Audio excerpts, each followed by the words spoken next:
I hope you guys are okay with me, like, not showing fan art on a few of these videos because they have to do with people who diddle kids. So I don't really feel super comfortable attaching people's fan art to that, at least today. I kind of go with the wind on that one, but like right now with the scale of what we're going to be talking about, I don't want to do that. So we're going to start out with a story from MS Now. I was supposed to cover this yesterday, but I 100% just failed to do so. Also, Fiora, thank you so much for the subscription. I appreciate it. How are you doing? But apparently some audio leaked about Jeffrey Epstein and Donald Trump. So we're going to be listening to that. We're going to see exactly how bad that is. And then we'll get into the other stuff. But let's go ahead and see where we're at on this. Report of a White House freakout over the Epstein files that took place last summer. Vice President J.D. Vance, Chief of Staff Suzy Wiles, everybody in between was in a series of Situation Room meetings. Situation Room. Trying to figure out how to handle the crisis over their boss being in the Epstein files. Well, today we've got new reporting from Axios that they are freaking out about the freakout report and just how that information was leaked. Quote, top White House officials believe New York Times reporters Maggie Haberman and Jonathan Swan obtained audio recordings of Situation Room meetings for their forthcoming book, Regime Change. Regime change inside the imperial presidency of Donald Trump. When the Situation Room for the president is having to freak the fuck out about the book you're making, that I think you're on the right track. On which the Epstein report is based. Congressman Ro Khanna is Democrat of California. He sponsored the Epstein Files Transparency Act as a member of the Oversight Committee, and he joins me now. Congressman, I want to ask you first about one of the bits of reporting in that piece that was about the fact that they had discovered that contrary to repeated things that Donald Trump had said, that he was never on the plane. That was like a real go-to line of his, going all the way back to 2015. These people were on the plane. I was never on the plane. That in a January. Can you imagine if the stipulation that he was using for that was, I was never on the train, but I was on the boat? Like, just imagine that. 2020 email, a federal prosecutor told a colleague Trump had actually flown on Epstein's private jet, far more than anyone knew. Wow. Wow. Imagine that. Imagine that. Meanwhile, we have Matt Walsh over here deflecting away from the Epstein files thing in order to, like, poo-poo on feminists and shit, I guess, because there is a report about Muslim rape gangs that have been moving around in the Middle Eastern region. That's something we're going to be covering a little later today, but I'm just going to go ahead and say, I can get mad about both, you dumb, lazy fuck. The idea that we can only have one thing we can be angry about and trying to fight against in our head at the same time? No, that's stupid. That's stupid. Orla says, have you noticed whenever there is more redirection to the Epstein files, Trump will talk about the Iran war? That's not conspicuous. Hey, Orla, you know what's really fun? We got to talk about the Iran war because apparently it's over. Apparently we're handing them $300 billion. And we're surrendering unconditionally? Like, I'm sorry, but I'll get into that here in a minute. But we're gonna finish this off first. Flight records in the files showed at least 8 trips between 93 and 96, sometimes with his second wife, Marla Maples, sometimes with his children. In January 2024, Trump declared he had never been on the plane. Did you know that when you were sort of pushing for this transparency? No, I didn't. Even in Watergate, you didn't have the vice president sitting with the attorney general in the Situation Room saying we need to cover this up, that there are documents that could be incriminating for the president, that we have a real problem not releasing these files, and then contemplating what they can do to make sure that Donald Trump doesn't lose his base. And, you know, when Massey and I were doing this, we honestly didn't think it would have this kind of political ramifications. I mean, we understood the impact on survivors, but obviously they did, and they were in a panic mode, which neither Massey or I realized the extent of it. So you didn't realize that letting everybody know that the United States president is not only a rapist, but hung around kitty diddlers, and hung around kitty diddlers when he knew they were kitty diddlers, and was on the airplane with the kitty diddlers on the way to the kitty diddler island. Like, you didn't think that was going to be big? Okay. One of the things that comes through in this reporting, again, this is not our reporting, this comes from Haberman and Swan at the Times. They have a book coming out that includes some of this, is that one of the things they're contemplating in those meetings is like how much, literally almost explicitly, how much should we cover up and how much should we disclose? Like the question on the table is, should we actually put this out? And one of the things that makes me think is, look, there are millions of documents that they are holding back, I think, through dubious legal arguments. And given the fact that we know that essentially from this reporting they were contemplating explicitly covering stuff up, it does make you really got to wonder about the stuff they're not disclosing. I mean, that's kind of how it works with every single administration ever, right? Like when there's a giant scandal in regards to an administration, it always raises questions about how much more you have to worry about that's going on behind closed doors, because you know that for every like one backroom deal that we find out about, there's about 5 to 6 more backroom deals that have happened fully behind the backs of the American populace. Absolutely. And we know what hasn't been disclosed. How do we know? Because the survivors' lawyers have seen a lot of these files and they've told us. And what is not being disclosed is the survivors' statements to FBI agents naming other men, naming other people who were part of the Epstein files, Epstein abuse. And so always protect the rich and pedophilic, I guess. Like that is just how this ends up reading to me. If the one bit of information that you are struggling to get out there is the bit where the victims actually name the people who raped them, I'm sorry, but I feel like the perfect scenario for me, right, is that every single person who was on the island, we get all of their information very, very quickly, and then the obituaries have to get really creative with the mass spike in CEO deaths that happens as a result. Whether those deaths are by suicide or people who are cosplaying their favorite Mario brother, I neither know nor care, but that's what I would assume would happen next. And what also is not being named and disclosed is things concerning Donald Trump. And now we know that there was a concerted effort for months to deal with what needs to be hidden, what should be disclosed, how to trick the American public. And I'm really looking forward to this book coming out because I think it's going to expose everything to the American public. On that point, CNN had a piece about Epstein fire survivors pushing Comer to investigate potential leads from the DOJ's files in private meetings, and that in a private meeting last week, a group of survivors of Jeffrey Epstein's abuse and family members of the late Virginia Giuffre pointed Comer to allegations from the Justice Department's Epstein files to further investigate. They brought documents from the released files to argue there are allegations against powerful men the Justice Department could pursue. Do you know anything about that? Well, they know that there are, of course, people like Les Wexner, Leon Black, who have had enormous allegations. And these survivors are seeing these people not be investigated, not be prosecuted. Chris, there hasn't been a single investigation or prosecution.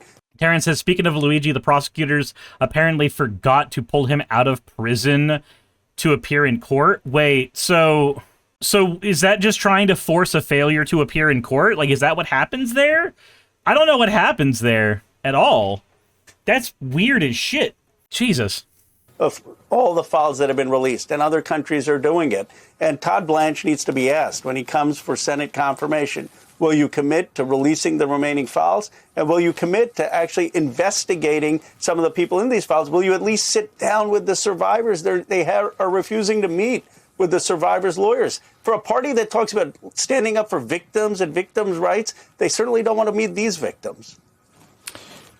We talked early in the program about the deal, so-called. I'm putting in quotation marks because Lord knows what it is. So what seems to have happened here, I have a thing from The Hill talking about this all as well. But what seems to have happened here is a lot of information that was not supposed to make it out to the public from the Situation Room with the president and J.D. Vance managed to leak out, and now we are seeing freakouts about that because that information is going to be contained in that book that's coming out. That's, I mean, I'm going to be honest, I think having a tell-all book definitely is a way of handling this, and it's harder to bury a tell-all book than it is to bury, like, a single news broadcast. Yeah, Vice President Vance on Wednesday said he was legitimately worried about the audio tapes of conversations from the Situation Room being leaked to journalists at the New York Times. His comments come after the recent report alleged that Vance led the administration's response to fallout from the release of files tied to the disgraced financier Jeffrey Epstein. A separate report from the Times detailed President Trump's discussion in a series of meetings inside the Situation Room pertaining to U.S. strategy throughout the Iran war. It says there's always an element of truth, there's always an element of non-truth. Okay, cool, so that's a nothing statement. But there were certain things in there that legitimately made me worried that people were, like, taping, which, by the way, is, like, a felony. Yeah, but you guys break the fucking law all the time.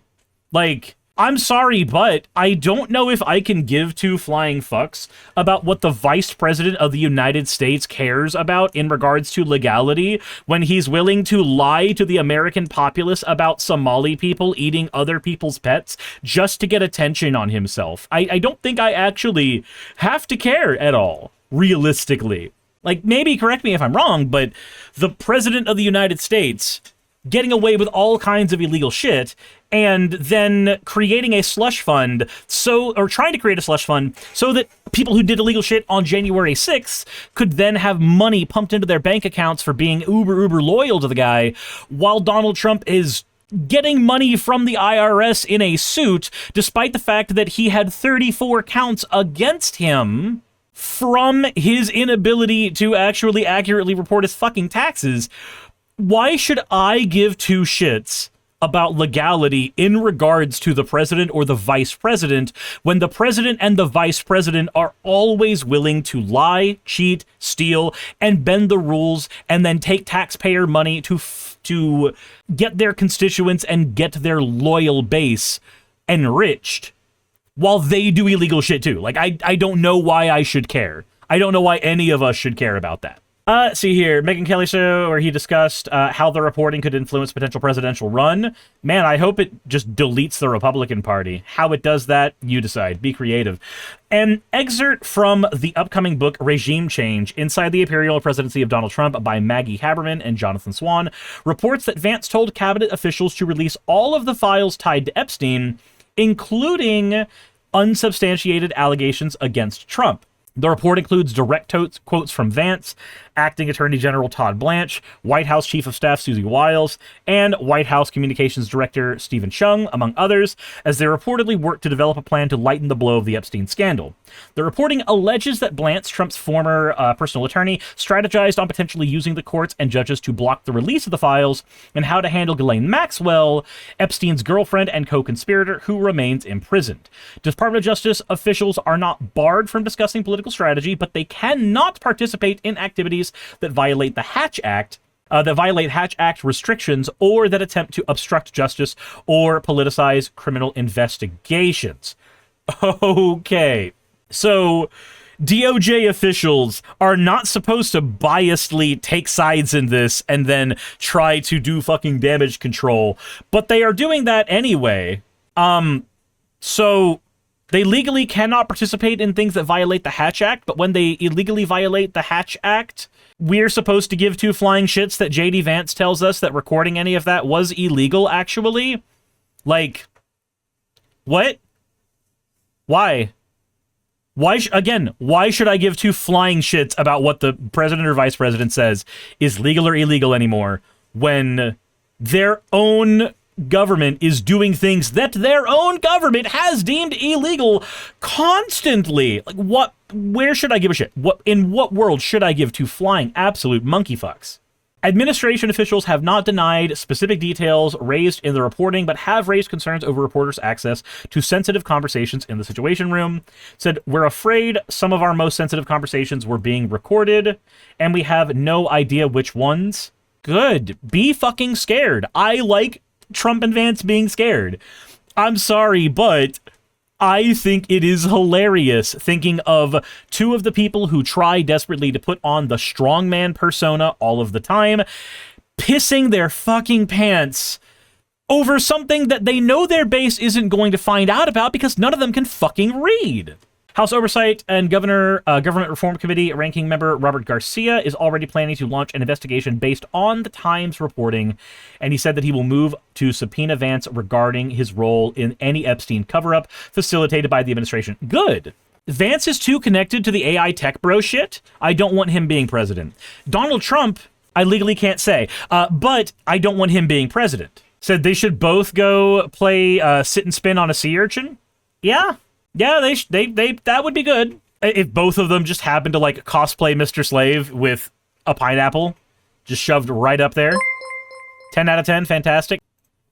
You had a post saying that the ceasefire agreement was essentially welcome and that the war was a costly lesson. What do you think is the message that Democrats should be, or what do you want to say about this? Because it seems to me that you can't applaud anything Trump does too loudly, because he might just change his mind the next day, or the entire thing might fall apart and be a bill of goods. So, like, you got to be pretty careful. At the same time, I understand you don't want the war to continue. How do you thread that needle?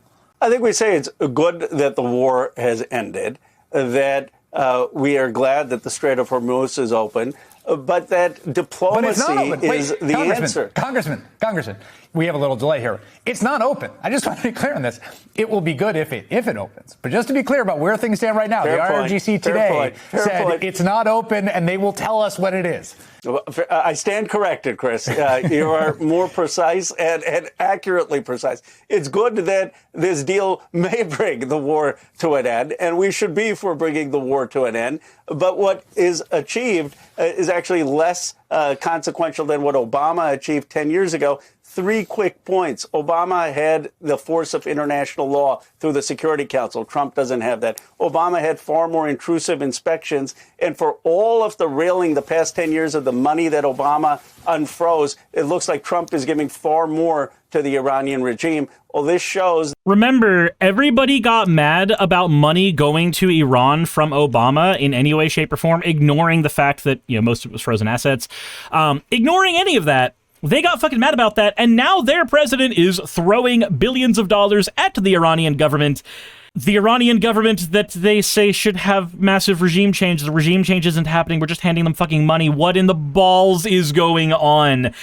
How is MAGA going to square that circle? How is the monolith of MAGA going to square the circle of Donald Trump is better because he's doing this with strength instead of trying to funnel money to them, and now Donald Trump has surrendered and he's funneling money to them? Like, what? Which one? How? Which world do you get to live in, MAGA? You don't get to live in both worlds. You've got to choose which one you're rooting for and then fucking be there. Cypher says we shouldn't be here in the first place. $300 billion going to Iran, but a deal is better than no deal. Yeah, a deal's better than no deal because it lowers the human cost.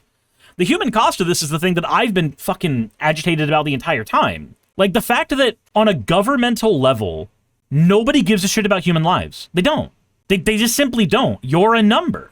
Anselin says, but soft power is soft? Yeah, and it's effective. So, like, when you do soft power, people don't want to fuck with you because they don't want to lose the bread you're giving them. When you do hard power, people want to fuck with you so that you stop fucking with them. Nobody likes being under the thumb. Orla says it's one of the reasons that the laws surrounding donations are starting to change in the UK. Yeah, no, I want politics to not have fucking money in it. Sarah says the MAGA perspective replaces the dichotomy of right and wrong with right and left. You're not wrong there. That's... I hate the fact that the words you're saying are correct. I do not like that the words you are saying are correct. But, okay, we'll go ahead and finish this up and then see where else we are. That actually having people who know what they're doing in diplomacy can get better outcomes than a war. But Democrats should be glad that he's at least trying to get a deal. All right, Congressman Ro Khanna of California, thank you very much. Okay, so... let me see here. Joining us to discuss more of this is MS Now Washington reporter and The Weekend co-host Jackie Alamany, former Bush and McCain advisor Mark McKinnon, and Danielle Moody, co-host of the Democracy-ish podcast. Jackie, we should note we expect to see the president at any moment for a bill signing, but what's the reaction to this Times reporting there so far? Yeah, Anna, and I expect that the president is going to be asked about this report in real time by reporters who are let into the room for that bill signing. So far, aides and people around Donald Trump have remained pretty mum on inside the White House freak out over the Epstein files. So I hate that that's a Times exclusive, because I want to just not pay the New York Times money, but also still read the damn thing. the really blockbuster reporting done by Maggie Haberman and Jonathan Swan and released this morning. And we know that the president has lashed out at our fellow colleagues, Joe Scarborough, Mika Brzezinski, and the crew of Morning Joe, after they rehashed some of the allegations and some of the reporting that were made on air. And the president then took to Truth Social to Wait, hold on. Maybe I actually can read it. Oh, it's not locked behind a thing. Oh, fantastic. Thank you. July 17th, 2025, at around 6 o'clock in the morning, President Trump's top officials filed into the White House Situation Room, the secure bunker where classified and high-stakes national security matters are discussed and decided. This was where Barack Obama, along with Joe Biden and Secretary of State Hillary Clinton, watched the raid that ended with the death of Osama bin Laden. Now, however, Trump's most senior advisors had gathered without him to figure out how to gain some measure of control over a very different kind of crisis, threatening to engulf the presidency. The Epstein files. 10 days earlier, the Justice Department and the FBI had jointly released a memo that bluntly stated that their review had found no client list of powerful men for whom the notorious pedophile Jeffrey Epstein had allegedly procured underage girls and young women for. Intended to put to rest years of speculation and end the pressure campaign to release the voluminous material in the department's possession, the memo instead had the opposite effect, setting off a backlash that was notably loud among the MAGA base. Yet watching MAGA split over whether or not they think it's okay to diddle children is hilarious. Our Cipher says, without him, I wonder why. Yeah, no, I don't wonder why, because he's a fucking child. You don't want that man in the Situation Room when it pertains to him. You really don't. It's about to get worse. The Wall Street Journal was preparing a damaging article about Trump's relationship with Epstein. The president's desperate attempts to kill the story had failed. His team now had to get everyone onto the same page about how to counter the growing swarm of attention. They needed a gesture of transparency to appease the increasingly angry base, but also a way to convey the message that the president was sympathetic to his supporters' concerns, which itself was a problem because clearly he wasn't. Vice President J.D. Vance took a seat at the head of the table in the John F. Kennedy conference room at the Situation Room complex, saying this is a huge problem. Arrayed around him were the White House Chief of Staff, Suzy Wiles, the White House Counsel, David Warrington. You can pause and read the names if you want. The Vice President appeared panicked to others in the room about the way the subject of Epstein was already dividing the MAGA coalition. Some senior officials had the impression that Vance had bought into the darkest theories about Epstein and a cabal of predators hidden within the country's ruling class. Wiles would tell others that the vice president had proved himself to be a major conspiracy theorist. Another top official said later that Vance had been pounding on the Epstein issue since the release of the memo. He was privately pressing for the admin to release all the Epstein files, everything in the Justice Department's possession, even encouraging a congressional investigation. So, you know what that reads to me? That reads to me like trying to make sure, like, okay, in the world where this is out and public information and not leaked and we're not supposed to know about it, this reads to me as J.D. Vance attempting to get ahead of himself on this, because we know that him becoming president is going to be very, very hard. He doesn't have the charisma to begin with. And if he's attached to Donald Trump, then he's forever attached to a pedophile. If he's instead the one desperately trying to get those files out, then the narrative changes to him being some type of unsung hero. Jessica Davis says, my dad keeps saying, and I agree, there should be a law that if a president is suspected of illegal wrongdoing with obvious evidence, then the public should have a vote to prosecute the president. Yeah, the public, not the fucking Senate. I'm sorry, I don't give two flying fucks about the Senate because the Senate can be bought. The Senate has been bought. And the Senate, because you need a supermajority, is always just going to lean on wherever the party is sitting. So Vance had also floated to colleagues an extraordinary PR gambit that the White House enlist Tucker Carlson to interview Epstein's longtime girlfriend and co-conspirator Ghislaine Maxwell in prison. It might help the president if Maxwell was willing to state that Trump had not been part of any wrongdoing with Epstein. Guys, I remember that shit happening. Not the specific Tucker Carlson interview, but like, do you remember Ghislaine literally saying, nope, Trump was not involved at all. Trump didn't happen. Like, the fact that we can see that that is that was all planned is disheartening and frustrating. Vance told the group he believed all the files should be released as soon as possible. He argued that Congress was going to force the release of the files eventually. It was already clear that a bipartisan coalition in favor of such action was forming on Capitol Hill, and the momentum was going in one direction. If the admin got out ahead of this and released everything voluntarily, including whatever material existed on the president, it would at least give credit to transparency. Except for the stuff that they're not releasing, like the names of the victims, the names of the people who actually caused damage to the victims. The alternative was to let the story drag on for months as information dripped out, each new revelation renewing the cycle of suspicion and fury. Better to rip the bandage off and move on. Yeah, that makes sense, because that's kind of what's happened. A lot of people have just decided that diddling kids was okay. Clueless says, so who do you think the leaker is? I don't know. Even the unsubstantiated allegations and anecdotes about Trump should go out, Vance argued. They were going to surface regardless, and if the admin published them first, it would demonstrate good faith and take the oxygen out of the conspiracy theories. His arguments fell on skeptical ears, but some advisors thought it was a good idea to have the Justice Department officials call a news conference to explain their positions on the Epstein affair, going beyond the memo that precipitated the crisis. At this point of the meeting, Blair spoke up, saying, with all due respect, the communication strategy of this group got us here. I don't know that it's going to get us out. And if you're going to go in front of the press, you got a lot of work to do. He began to ask pointed mock questions, demonstrating how difficult a news conference might actually be. As the president's former defense attorney, Blanche had a unique vantage point in the discussion. He was better equipped than anybody in the room to weigh the ideas being discussed against Trump's personal and political interests.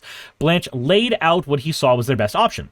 Option 1 was to petition the federal district courts in Florida and New York to unseal the grand jury testimonies, the secret transcripts of prosecutors' presentations of witnesses and evidence in their efforts to obtain indictments in past Epstein-related cases, as those were were almost certain to contain no significant new information.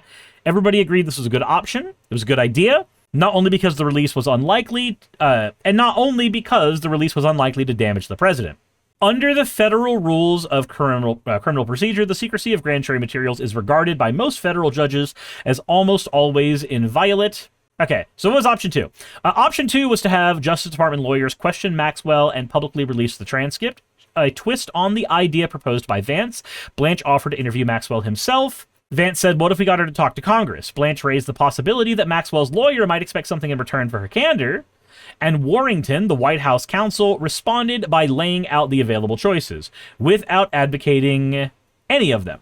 Maxwell could be given a pardon, or she could have her sentence reduced. At that, several around the table spoke up to register their strong disapproval. Right, imagine what it looks like. Hey, we really need her to say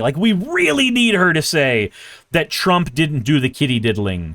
And in exchange, we're going to let a known serial rapist off the hook. You are a corrupt government, United States. Blair was so adamantly opposed to the pardon, said we can't offer Ghislaine Maxwell anything. A, I don't know why we would. And B, if we give Maxwell any sort of break whatsoever, then she turns around and says nice things about us, or says nice things about us, and we give her a break, it will undermine the entire point of her saying good things. That will feed into the conspiracy theory, period. If there's nothing for her to say that hurts us, we shouldn't have to offer her anything. The consensus was that calling for the release of the grand jury material was the best course of action. Wiles told the group that she would discuss the matter with Trump and ask if he would send a Truth Social post calling for the release of the sealed grand jury documents. Why is that even part of the presidential responsibility now, like posting on Truth Social? Why is that something that is expected to be done now? Is it just because his base is all fucking there? Like, you get the right-wingers who are in with the tech bros who like Elon Musk's dick, and those are on X, and then you get the people who like the shape of mushroom instead, and those people are on Truth Social. It's frustrating. Just then, the Wall Street Journal article that they had been trying to kill was published online. Cell phones are forbidden in the Situation Room, so a staff member brought in printed copies of the explosive report, which detailed how Trump and many others had created birthday cards and letters to be assembled by Maxwell into a special birthday book for Epstein in 2003. The birthday card attributed to Trump depicted a nude woman. Yep, this is stuff we already knew. We knew about the wonderful secret. What is an enigma? I hope every day is a wonderful secret. Here's my bad drawing of a woman's bush. Okay. In the days before publication, Trump, in the efforts to quash the story, had called the News Corps chief executive Robert Thompson News Corp's owners Rupert Murdoch and the journalist, editor-in-chief Emma Tucker practically shouting. The president told Tucker, who is British, that she must hate America. He told her he would file a lawsuit. Of course, Trump would be directly talking to fucking Rupert Murdoch. So for those who don't know, Murdoch's the guy who owns Fox News. And he built Fox News because he wanted there to be a competitor to CNN. The goal was never to have a more accurate, more substantiated news outlet. The idea was to have a foil. So if CNN has to take a stance on something that is positive, Fox News' job is often to take the stance that is negative, even if they are fucking incorrect. It's one of the reasons why Fox News is designated not as news, but as news entertainment, because it is a way to shield themselves from having to always factually report. So shortly after this, the president posted, none of his bullying worked. And now, as the group sat quietly reading the full story in the Situation Room, Wiles ready to public denial for the president, which he soon posted on social media. Shortly after this, the president posted again. He was going along with the plan his advisors had hashed out in the Situation Room. He thought it was clear he didn't like having to do it. Based on the ridiculous amount of publicity given to Jeffrey Epstein, I have asked Attorney General Pam Bondi to produce any and all pertinent grand jury testimony subject to court approval. This scam, perpetuated by the Democrats, should end right now, of course. Okay, let's see here. So we know for a fact, based on this, and I guess when the book comes out, I'll have to do something on the book, right? But we know based on this that in the Situation Room, the conversation about covering up and doing damage control for the president was done a lot. Nothing about the victims, nothing about what is good, right, or just. Everything about how to get Trump out from under the thumb of a scandal he created by diddling kids. I'm sorry, that's what it looks like to me. He put himself in this situation by being a corrupt billionaire who was with a corrupt playboy who diddled kids. Like, that's all his fucking fault. Just let him fall. Just let him fall. Marco Deschaux says, but the Dow is 50 thou.